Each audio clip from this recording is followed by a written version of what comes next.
Help me hit 7,000 subscribers. Support the video with a like and leave your thoughts in the comments. I read everyone. Thank you. I never imagined a simple joke could turn into the most humiliating moment of my life. My name is Clara, and I've always had this habit of using humor to mask my insecurities.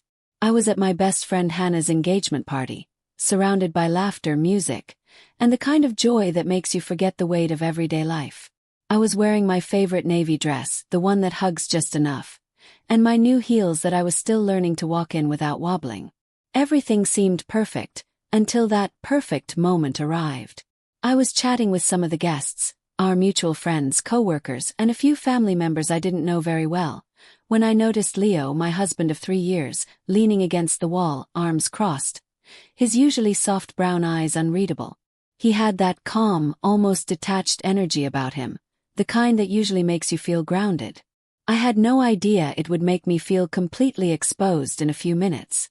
I decided to make a little joke.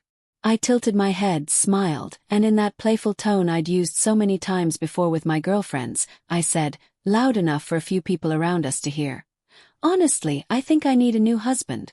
This one's clearly broken." There was a pause. Not the kind that comes with fake laughter, or the kind that follows a small, innocuous quip. This was a heavy, almost suffocating silence.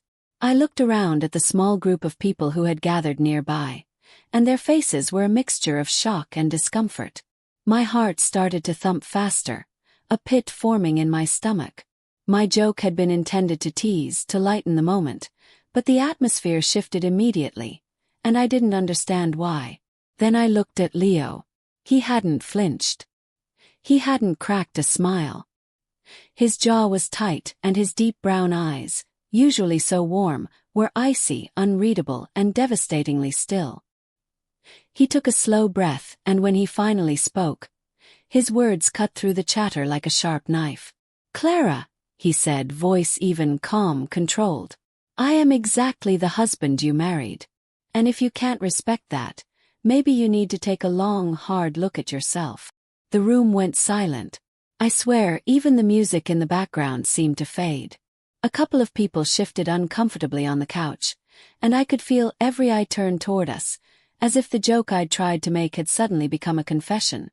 My cheeks burned like fire, a mix of embarrassment and something else I couldn't quite name. Shock, maybe. I opened my mouth, trying to recover, to laugh it off, to say, "I was joking," but the words wouldn't come out. His tone didn't scream anger. It was the kind of calmness that makes you question every move you've ever made. It wasn't cold in the dramatic villain kind of way. It was ice cold in the quiet, unshakable way of someone who knew exactly who they were and exactly what they were worth. I wanted to run, to hide behind the buffet table, anywhere. But instead I froze, my fingers gripping my champagne flute so tightly I could feel the condensation cutting into my skin. Leo's brother, Nathan, tried to clear his throat, maybe to break the tension, but even his attempt at humor fell flat. There was no laughter, no smiles, just the weight of that moment pressing down on all of us. I glanced at Sophie, my best friend, sitting across the table.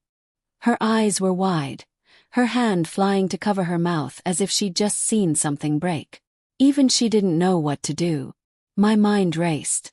Was this all my fault? Did I say something I shouldn't have? I wanted to apologize, but every instinct in me screamed that maybe this silence, this ice-cold stare, was exactly the wake-up call I needed. Leo took a step closer, still calm, still controlled. His voice didn't rise, didn't waver, but every word hit like a weighty hammer. "I've been nothing but patient, Clara. I've supported you, loved you, and given everything I have to this marriage. If you think I'm broken because I don't bend to your jokes, maybe the problem isn't me." I wanted to shrink into the floor. I could feel every single person watching, their eyes flicking between us like they were waiting for a dramatic outburst. But there was none. There would be none.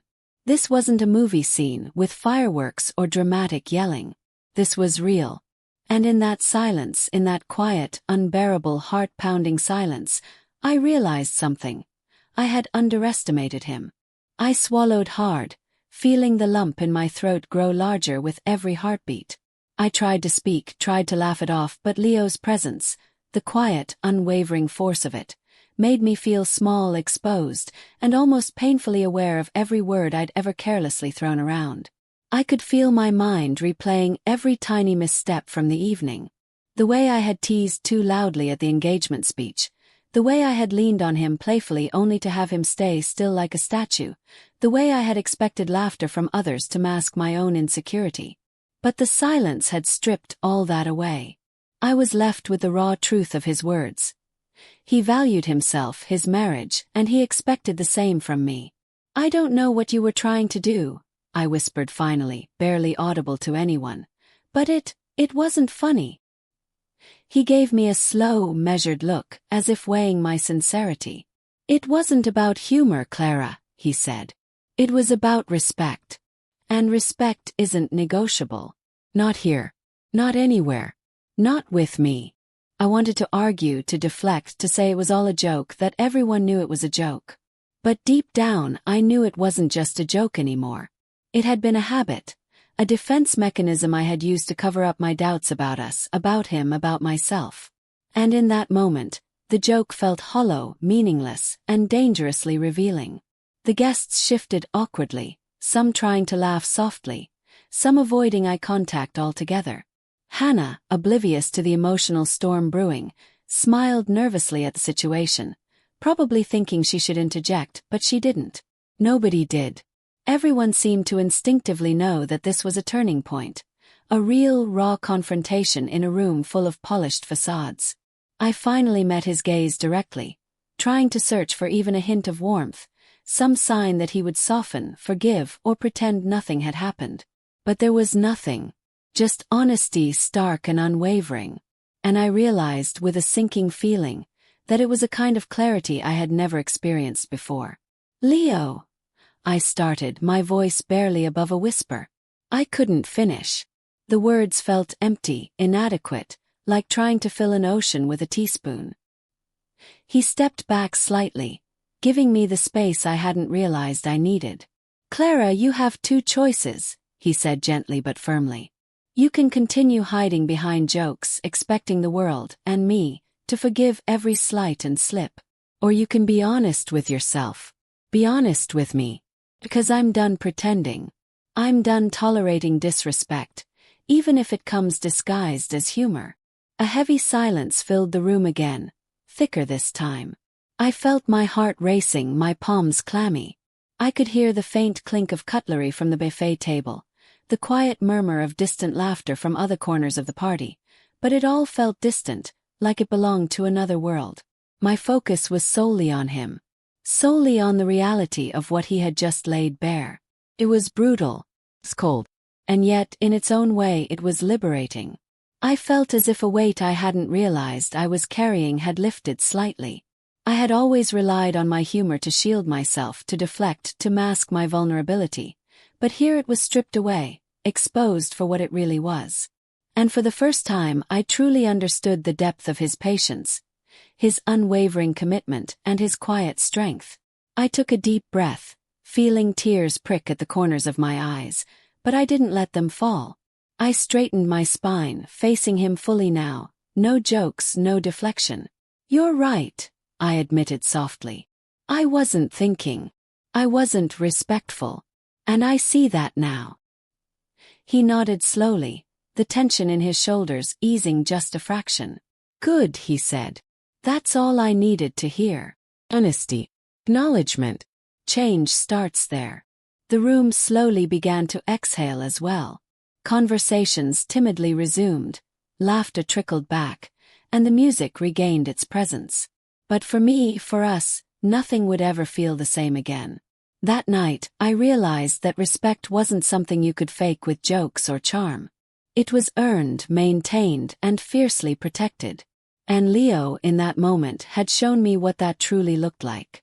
We didn't speak much for the rest of the evening, but there was a quiet understanding between us. A shift in the air that couldn't be ignored. My playful teasing had been met with ice, and in that ice, I had seen the fire of his resolve.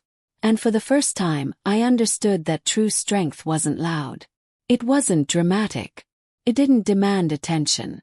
True strength was steady, unwavering, and profoundly, painfully real. Walking home later that night, hand in hand, I felt a strange mixture of humility and gratitude. Humility for the lesson I had learned in the most humiliating way possible. Gratitude for having a husband who, without raising his voice or losing control, had taught me more about love, respect, and boundaries than any argument or confrontation ever could. And somewhere in the back of my mind, I smiled softly at the irony.